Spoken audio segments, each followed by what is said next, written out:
Saúde a todos com a paz do Senhor Jesus. Eu sou o presbítero Júlio e eu falo da cidade de Guaranésia. E você está no canal O que a Bíblia diz. Eu quero aqui compartilhar com os irmãos, com todos que me ouvem, uma palavra na qual Deus me revelou referente a tudo que tem acontecido na nossa nação, no nosso estado, na nossa cidade. Deus me deu um direcionamento na sua palavra que se encontra no livro de Jonas, no capítulo 1, a partir do primeiro versículo. Jonas é muito conhecido entre os pregadores, entre os pastores, entre os sacerdotes, devido a ele ter sido engolido por um peixe. Porém, não é sobre isso que o Senhor me revelou nesta palavra.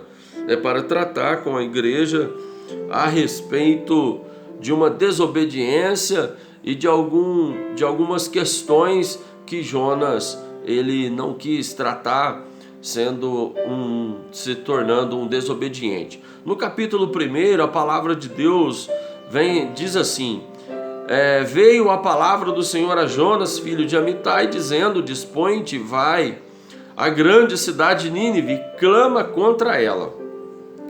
O texto ele é claro em nos dizer que Deus havia dado uma ordem e Jonas agora ele desrespeita essa ordem, ele desobedece a ordem dada por Deus, que era para pegar contra essa cidade de Nínive. A cidade de Nínive, a palavra de Deus no capítulo 3 aqui, ela vai nos orientar e nos dizer que a cidade havia se contaminado, havia se corrompido, havia se prostituído e o pecado chegou até o Senhor Deus dos céus. E então Deus ali determinando uma sentença para a cidade de Nínive, ele ordenou que Jonas fosse pregar segundo a ordem do Senhor contra a cidade, contra o povo.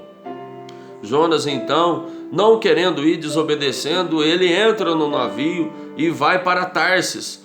E ele entra nesse navio e vai no porão do navio e dorme um profundo sono. E durante esse sono, Deus ali já manda no mar uma tempestade. E tempestade esta que o navio começa a se quebrar e os marinheiros e o capitão do navio começa a se dispor, a jogar os seus bens, o que eles tinham na embarcação, eles começam a jogar no mar para aliviar o peso do navio. Você vai encontrar isso no capítulo 1. Mas o que é interessante que Deus colocou no meu coração aqui, meus queridos, é o seguinte: que aquele pessoal que estava no navio, eles entendiam de embarcação, entendiam de mar, eles entendiam de navegação. Ele era o costume deles ali fazer as suas viagens. Mas o interessante é que eles passaram a perceber que aquele vento, aquela tempestade que estava no mar não era comum. Eles não estavam acostumados a ver aquele tipo de situação. Eles começaram a clamar desesperadamente, começaram a clamar ao Deus deles e nada aconteceu. Então o capitão desce lá onde Jonas estava, no porão, e acorda ele e fala para ele, clama ao teu Deus, porque quem sabe nos salve dessa tempestade. E o capitão do navio começa a interrogar Jonas, perguntando para ele que ocupação, de onde que ele viria, qual era a terra e de que povo ele era. Jonas então responde, fala: eu sou hebreu e temo ao Senhor, o Deus do céu, que fez o mar e a terra seca. No capítulo 1, verso 9, você vai encontrar isso, se você quiser confirmar na sua Bíblia. E aí, o capitão do navio começa a questionar por que ele havia feito aquilo. Jonas havia comentado com eles que ele estava fugindo da presença do Senhor. Lançaram sorte e a sorte caiu sobre Jonas. E esses marinheiros, o capitão do navio, lança Jonas no mar. E antes de lançar, o que é interessante aqui, que desde do primeiro versículo, Jonas ele não quis pregar contra a cidade. E para os marinheiros ele havia falado de onde ele era, o que ele fazia, quem ele servia, né? E então quando ele diz que ele temia ao Deus do céu que fez o mar e a terra, os marinheiros agora mudam de opção. Eles viram que eles clamando ao Deus dele, Deus de barro, Deus de pedra, Deus de argila, Deus de madeira, eles agora clamam ao Deus dos céus, o Deus no qual Jonas apenas disse uma palavra. Jonas aqui ele só diz algumas palavras e os marinheiros entenderam, o capitão do navio entendeu que o Deus deles não salvou e quem sabe agora o Deus de Jonas o salvasse. E eles clamaram e pediram a misericórdia, porque eles estavam inocentes naquela situação. E quando eles lançam a Jonas no mar, o mar se aquieta. E o verso 16 aqui, o capítulo 1, verso 16, a Bíblia nos orienta: temeram, pois, estes homens em extremo ao Senhor, e ofereceram sacrifícios ao Senhor e fizeram votos. O que tem acontecido no nosso país, o que essa palavra tem a ver com a nossa vida? Muitos pregadores, evangelistas, pastores, bispos, apóstolos que nós temos no Brasil têm fugido da presença do Senhor, têm se preocupado somente com o seu umbigo, somente com o seu nariz, só pregam aquilo que eles acham que tem que pregar. Eles têm pregado muita prosperidade, carro e dinheiro. A Bíblia fala disso sim, existe promessa para isso sim, mas eles têm fugido de pregar contra o pecado, contra o arrependimento. Eles têm medo de pregar, de perder as suas posições, ou do que o povo vão pensar e vão falar a respeito deles.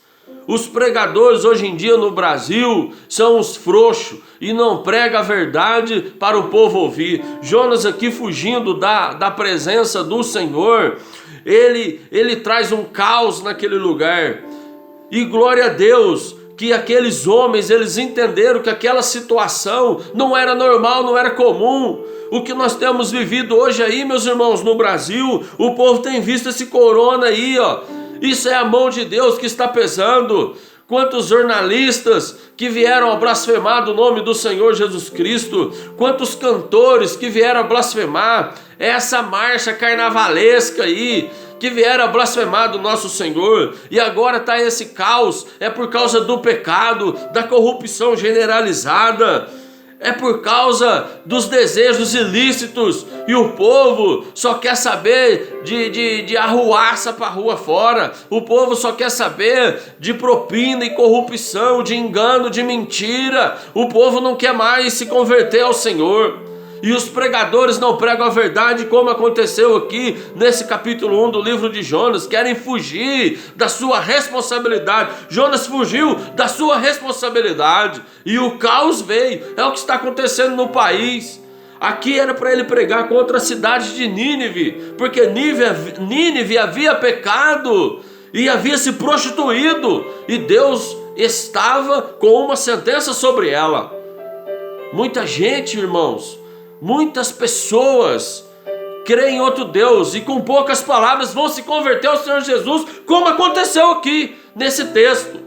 Os marinheiros entenderam que aquela situação, viram que aquela situação não era uma situação que eles estavam acostumados a ver.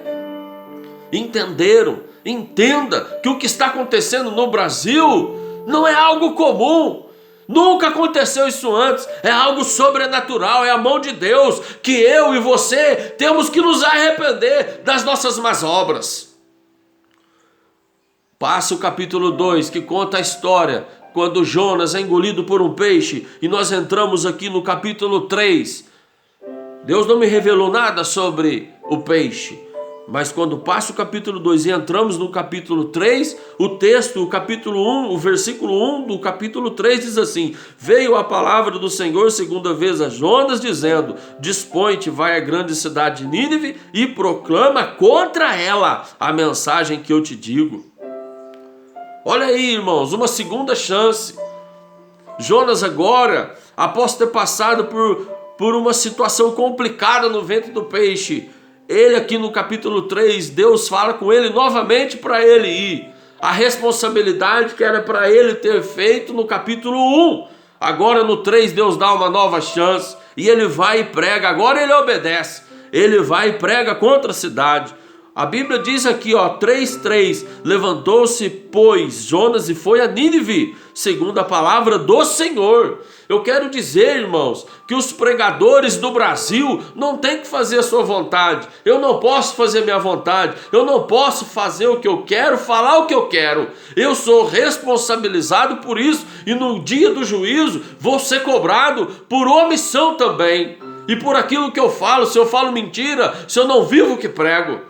Os pregadores precisam voltar a pregar. O texto aqui, ele vai nos dizer que Jonas prega contra a cidade de Nínive. E na cidade de Nínive há um arrependimento total. Desde o rei que havia lá, ele proclama um jejum para todos os que tinham cargos, os que eram políticos, os que tinham responsabilidades ali por aquela cidade.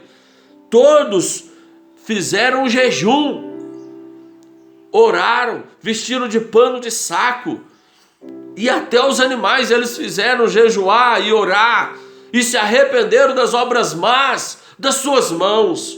Deus vendo aquela atitude deles, o texto diz assim, que os ninivitas creram em Deus e proclamaram um jejum, vestiram-se de panos de saco desde o maior até o menor.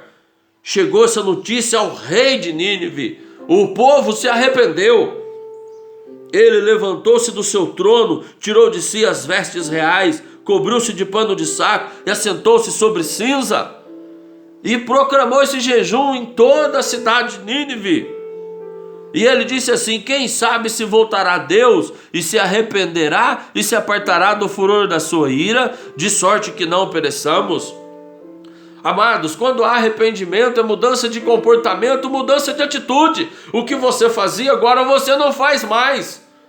Não adianta falar da boca para fora. Nós temos que andar sempre com arrependimento de obras más ou de alguma obra, talvez de alguma palavra, de alguma lançada ou de alguma atitude nossa errada. Nós temos que nos arrepender. Só que é mudança de atitude.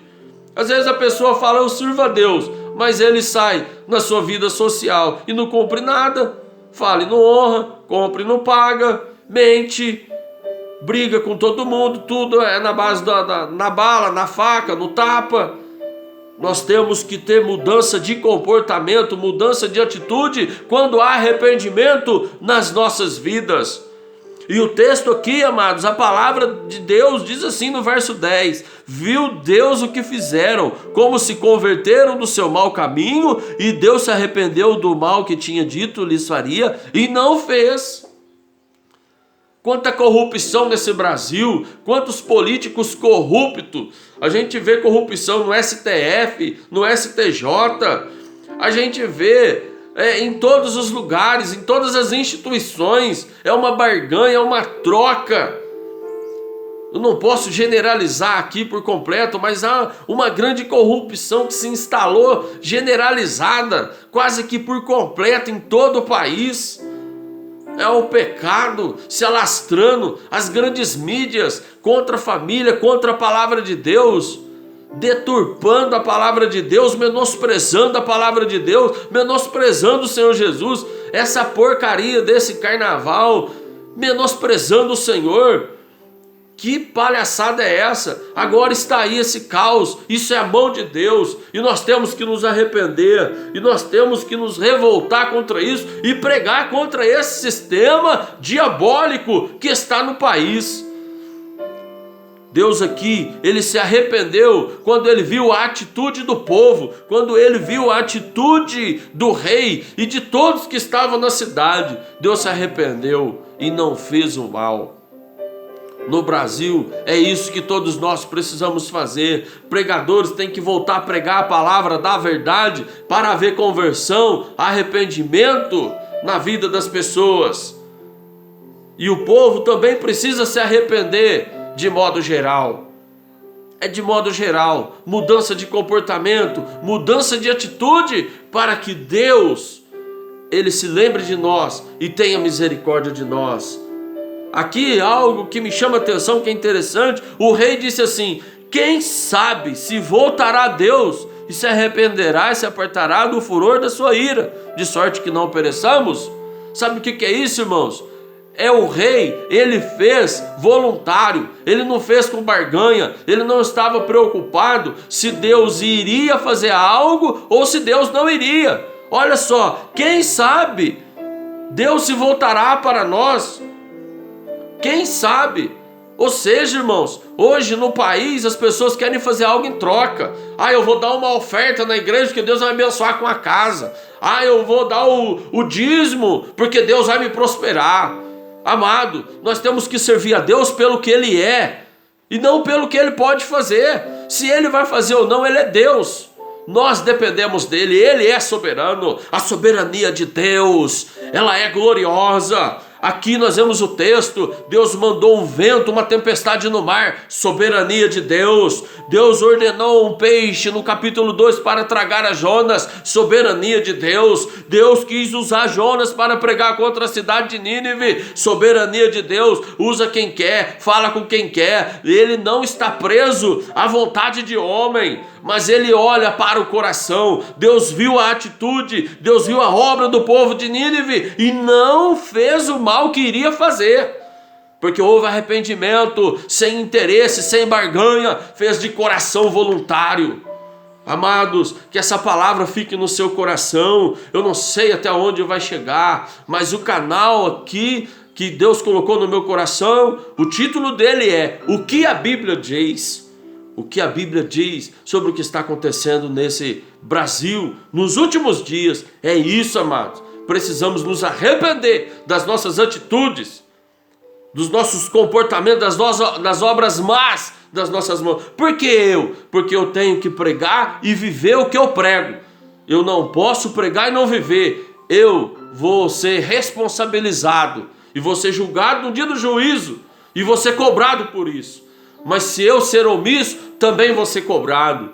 Então que nós sejamos responsáveis pela palavra de Deus, em pregar o evangelho com verdade. E o Espírito Santo de Deus nos ajuda. Se você está ouvindo, onde você estiver, numa cadeia, num hospital, na sua casa, aonde você estiver, se você se arrepender, Deus vai te abençoar. As circunstâncias vão mudar. Aqui o decreto já havia sido decretado, morte. Mas houve arrependimento na vida daquele povo. Mude-se de comportamento, mude-se de atitude, e Deus vai inverter situações na sua vida. Não importa qual a sua instituição, qual a sua igreja, qual o seu povo, qual o seu município, estado, não importa. Mude-se de comportamento e se arrependa, e Deus vai nos abençoar. De livre e espontânea vontade, sem ter interesse se Deus vai fazer ou não. Acredite nisso. Seja a situação que você estiver vivendo, se haver arrependimento, Deus vai mudar a situação da sua vida, da sua família, da sua empresa. Isso é palavra de Deus. Está achando que é porque eu estou falando aqui, porque eu estou pregando? Eu não me glorio pela palavra que Deus me dá, mas aqui está escrito que Deus vela para cumprir a sua palavra. Não é porque eu prego, é como eu disse aqui, Deus usa quem Ele quer, como Ele quer, o dia que Ele quiser. Ele é soberano. Que você guarde essa palavra no seu coração, que você aceite Jesus para ir morar no céu, que Ele venha fazer parte da sua vida, que o Espírito Santo venha fazer morada na sua vida, que você seja templo do Espírito Santo, em nome de Jesus. Eu quero deixar essa palavra para o seu coração, que você seja abençoado, que você seja alcançado pela misericórdia do Senhor, se arrependendo das suas atitudes, das suas más obras. E se você não tem más obras, que você continue firme, porque Deus tem planos para os seus. Em nome de Jesus, que Deus te abençoe, meu querido, que Deus te honre. Aqui o canal é O que a Bíblia diz. Eu sou o presbítero Júlio e eu falo da cidade de Guaranésia. Deus abençoe a todos.